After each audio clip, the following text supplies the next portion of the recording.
आज की कहानी कर्ण और परशुराम की है। कर्ण महाभारत के महानतम योद्धा में से एक थे, लेकिन उनका जीवन संघर्षों और श्रापों से भरा हुआ था। उनमें से सबसे महत्वपूर्ण श्राप उन्हें उनके गुरु परशुराम से मिला, जिसने उनके जीवन की दिशा ही बदल दी। तो कहानी की शुरुआत करते हैं। एक समय की बात है जब सूर्यदेव को बेटा हुआ, जिसका नाम कर्ण रखा गया। कर्ण का जन्म के बाद उसको माता कुंती ने उन्हें नदी में प्रवाहित कर दिया। तभी नदी में इस लड़के को एक सूतपुत्र अधिरथ ने देखा और पानी में बहता हुआ देखकर उसे बचा लिया गया। उसने कर्ण को पालन पोषण करके बड़ा किया। जब कर्ण बड़ा हुआ तो उसे वीरता और धनुर्विद्या सीखने की तीव्र इच्छा जागी। लेकिन जब उन्होंने गुरु द्रोणाचार्य से शिक्षा प्राप्त करने का प्रयास किया तो उन्हें सूतपुत्र होने के कारण अस्वीकार कर दिया गया। कर्ण ने हार नहीं मानी और सोचा कि वे स्वयं भगवान परशुराम से शिक्षा प्राप्त करेंगे, जो केवल ब्राह्मणों और क्षत्रियों को ही शिक्षा देते थे। कर्ण ने अपनी पहचान छुपाने के लिए स्वयं को ब्राह्मण बताकर परशुराम के आश्रम में प्रवेश किया।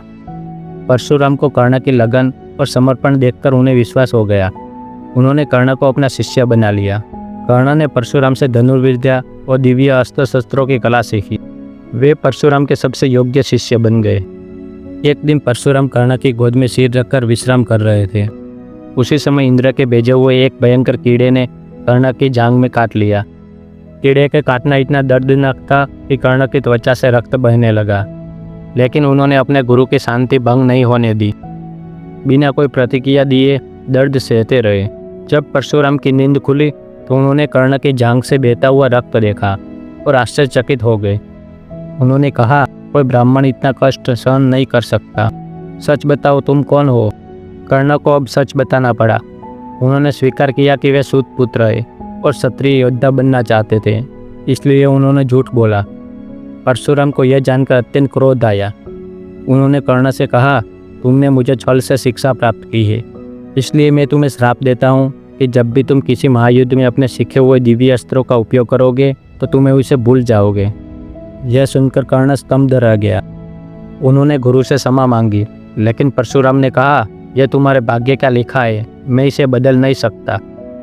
जब महाभारत युद्ध के दौरान यह श्राप सत्य सिद्ध हुआ, जब अर्जुन के साथ उनके अंतिम युद्ध में उनका रथ कीचड़ में फंस गया, तब उन्होंने अपना दिव्य ब्रह्मास्त्र याद करने की कोशिश की, लेकिन वे उसे भूल गए। इसी समय भगवान कृष्ण के संकेत पर अर्जुन ने कर्ण का वध कर दिया। तो इस तरह हमारी कहानी का अंत होता है दोस्तों। परशुराम के श्राप ने कर्ण के जीवन के सबसे बड़ी त्रासदी को जन्म दिया और उनकी वीरता के बावजूद उन्हें पराजय का सामना करना पड़ा। तो ये थी कर्ण और परशुराम की कहानी अच्छी लगी हो तो लाइक और कमेंट कर देना दोस्तों, और मिलते हैं अगले वीडियो में। तब तक स्वस्थ रहो, निरोगी रहो।